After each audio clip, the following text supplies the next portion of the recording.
Je m'appelle Noël Moreau, j'ai 17 ans, je suis en terminale et je suis demi-centre arrière gauche. Je joue au HBC Nantes en National 1. Bonjour, moi je m'appelle Walid Bouhaj, je suis en dernière année de pôle en terminale. Je joue au HBC Nantes en National 1. Bonjour, je m'appelle Faisal Siambettijan, j'ai 16 ans, je suis en première et je suis pivot au HBC Nantes. Bonjour, je m'appelle Justin Laforie, je suis en première et je suis gardien en jeu scandale en moins de 18.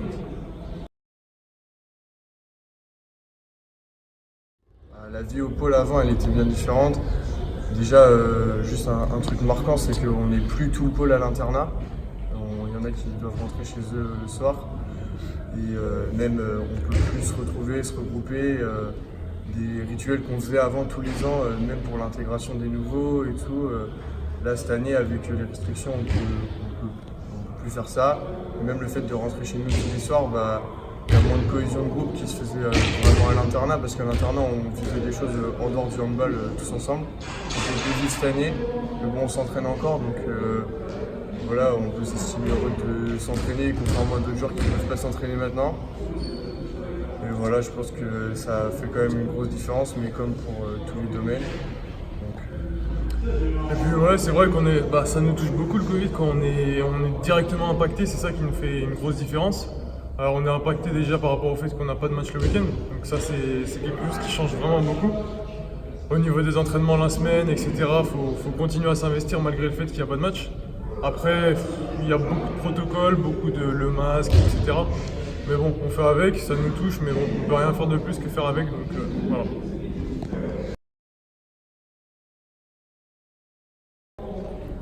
Je pense que pour rentrer au pôle, il faut déjà être un joueur exigeant avec soi-même, un joueur bosseur, parce que au pôle tous les jours on travaille et tous les jours c'est pour avoir un objectif à la fin, c'est de signer un contrat avec un centre.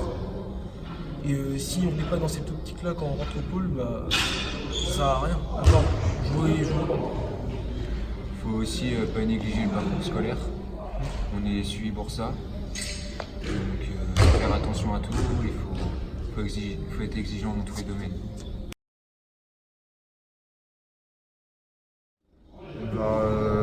Moi personnellement, mon avenir, tout ce que j'ai fait dans le hand depuis le début, ça m'a plu. Et je sais que c'est ce que j'ai envie de faire, c'est ce que j'ai envie de continuer à faire. Donc voilà, moi depuis que je suis rentré au pôle, mon projet reste le même. J'aimerais décrocher un contrat centre de formation et faire des études à côté. Donc voilà, là je suis en terminale, c'est ma dernière année pour faire tout, pour mettre toutes les chances de mon côté pour avoir un centre de formation. Donc je continue à bosser pour ça. Et voilà, j'aimerais voir mon avenir dans le hand et signer un contrat.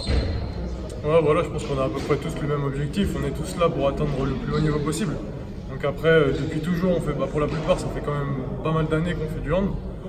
On s'entraîne tous les jours, on a des aménagements scolaires, dans tout ce qu'on fait. Donc c'est vrai que notre objectif principal, je pense, c'est d'aller le plus loin possible. Donc on voit notre avenir dans le handball forcément.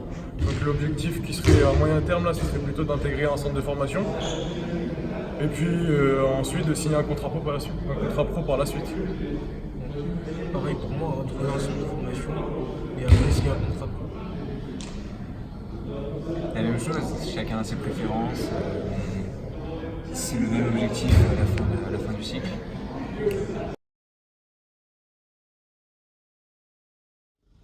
J'ai beaucoup eu l'occasion de faire des compétitions. J'ai eu une compétition amicale, mais sinon, rien qu'au niveau de la progression, les structures mises en place avec les gens qui sont autour, ça fait beaucoup progresser. On a aussi gagné un tournoi à Poitiers en 2019 avec le pôle. Et on a joué les interclubs. Moi, pour ma part, ce dont je suis fier, je pense, c'est vraiment la progression que j'ai pu avoir depuis que je suis arrivé. Donc franchement, c'est vrai que le pôle, ça nous a vraiment permis d'avoir une évolution vraiment flagrante. Je pense qu'on le ressent tous aujourd'hui, entre notre première année et notre dernière année de terminale là. Je pense qu'on a de quoi être fier. Après, c'est pas pour autant qu'il faut se relâcher, il faut toujours bosser, continuer. Mais franchement, ouais, je pense que c'est ce dont je suis le plus fier. Voilà, moi pareil, c'est ma 4e année au pôle, donc il y a plein de souvenirs qui me viennent en tête.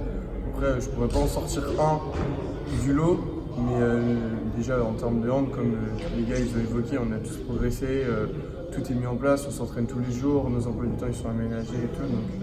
Et puis je pense que même en dehors du hand, ce que je suis fier, c'est quand même, on passe toute notre vie ensemble, on est à l'internat ensemble, on s'entraîne tous les jours ensemble, donc ça fait vraiment une grande bande de potes, quoi. Et moi, il y a des mecs ici, c'est vraiment mes amis. Et voilà, j'ai plein de souvenirs avec eux où on a vraiment rigolé et passé du bon temps. Donc je pense que il y a le côté hand où c'est hyper intéressant. Je pense que à notre âge, c'est la structure la plus intéressante pour s'épanouir en termes de hand pour aller au plus haut niveau. Mais même en dehors du hand, il y a quand même une bonne ambiance qui tourne autour de ça. En tant que terrain, on sait faire la part des choses et c'est des vrais potes. Et j'ai plein de bons souvenirs au pôle. Donc vraiment, je ne regrette pas d'être rentré au pôle, quoi.